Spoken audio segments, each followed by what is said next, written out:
people come here, of course, they're tourists, they want to come see New York City itself, but you got to see New York City, you got to see a Broadway show.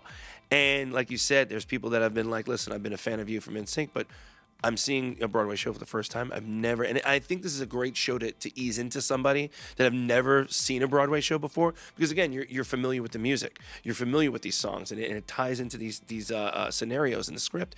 But when you go down, if you go down the rhythm of going to, seeing Sunset Boulevard, or going back and even seeing, if you want to go even further, Pirates of Penzance back in the day. We're talking about operettas now. We're going into deeper stuff where it's amazing to see younger kids spark the interest. What I think is truly amazing when they see the history of what Broadway, back in the day was up until now. It's amazing. Again, like I said, from the simplest things back in the day to now how much high tech and special effects that they have and things that they can do on stage that they've never been able to do before.